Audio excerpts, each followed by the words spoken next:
السلام علیکم ورحمۃ اللہ وبرکاتہ۔ وضو کرنا یہ ایک بہت بڑی عبادت ہے، اور اس وضو سے بہت ساری عبادتوں کے تالے بھی کھل جاتے ہیں۔ جو عبادتیں بغیر وضو نہیں کر سکتے، تو بہت سارے کام وضو کرنے کے بعد ہی جائز ہوتے ہیں، جیسے قرآن کریم پڑھنا، نماز پڑھنا، طواف کرنا اور قرآن کریم کو چھونا، اور بھی بہت ساری عبادتیں ہیں جو صرف آپ وضو کی حالت میں کر سکتے ہیں۔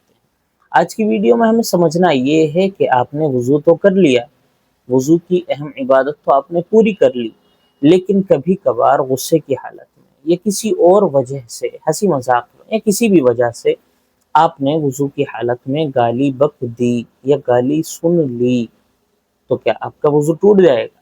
بہت سارے لوگ یہ سمجھا کرتے ہیں کہ وضو کی حالت میں گالی بکنے سے وضو ٹوٹ جایا کرتا ہے، وضو کی حالت میں گالی سننے سے وضو ٹوٹ جاتا ہے۔ تو کیا یہ صحیح مسئلہ ہے کہ حقیقی مسئلہ ہے؟ آج کی ویڈیو میں تفصیل کے ساتھ انشاءاللہ یہ بات ہم سمجھیں گے۔ سب سے پہلے سمجھیے آپ علیہ الصلوۃ والسلام کی ایک حدیث مبارک ہے، سباب المسلم فسوق وقتالہ کفر۔ آپ علیہ الصلوۃ والسلام کا پاک ارشاد ہے کہ کسی بھی مسلم کو گالی دینا، اس حدیث میں مسلمان کا تذکرہ ہے، باقی گالی صرف مسلمان کے لیے نہیں، کسی کو بھی بکنا۔ سباب المسلم فسوق، کسی بھی مسلمان کو گالی دینا ایک بہت بڑا گناہ ہے، وقتالہ کفر، اور اس سے لڑنا جھگڑنا یہ بھی بہت بڑا گناہ کفر ہے۔ تو اس حدیث سے ہمیں پتہ چلا کہ گالی بکنا بہت بڑا گناہ ہے۔ اب وضو کی حالت میں اگر آپ بک دیتے ہیں تو کیا وضو ٹوٹ جائے گا؟ دیکھیے، وضو کی حالت میں گناہ کرنے سے وضو نہیں ٹوٹتا۔ یہ الگ بات ہے کہ اسلام آپ سے نہیں کہہ رہا ہے کہ آپ وضو کر کے خوب گناہ کیا کریں، خوب گالی بکا کریں، خوب گانے سنا کریں، خوب گالی سنا کریں، یہ اسلام نہیں کہتا۔ اسلام تو آپ کو ایک صحیح مسئلہ بتلا رہا ہے۔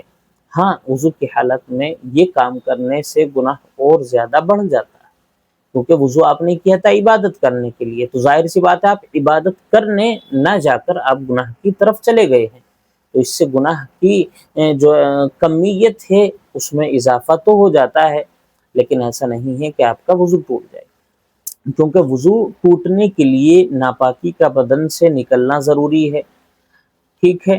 یا پھر وضو کی حالت میں، نماز کی حالت میں ہنس جانا ہوتا ہے، یا آپ کے اوپر کوئی نشہ، کوئی طاری ہو جائے، آپ کے اوپر نشہ چڑھ جائے، جب وضو ٹوٹ جایا کرتا ہے۔ ایسی حالت میں وضو ٹوٹتا ہے، گالی بکنے سے یا گالی سننے سے وضو نہیں ٹوٹتا۔ تو یہ جو عوام میں بات پھیلی ہوئی ہے کہ وضو بکنے سے یا سننے سے وضو ٹوٹ جاتا ہے، یہ ایک غلط بات ہے۔ ہاں، ایسا ضرور ہے کہ آپ کے وضو کے ثواب میں فرق پڑ جایا کرتا ہے۔ تو یاد رکھیں، میں آپ سے یہ نہیں کہہ رہا کہ آپ وضو کر کے خوب گالی بکا کریں، میں تو یہ عرض کر رہا ہوں کہ آپ کا وضو نہیں ٹوٹا ہے، بہتر یہ ہے کہ آپ نیا وضو کر لیں، اور اگر آپ نہیں بھی کرتے، اس وضو سے بھی آپ اپنی عبادت ادا کر سکتے ہیں۔ السلام علیکم ورحمۃ اللہ وبرکاتہ۔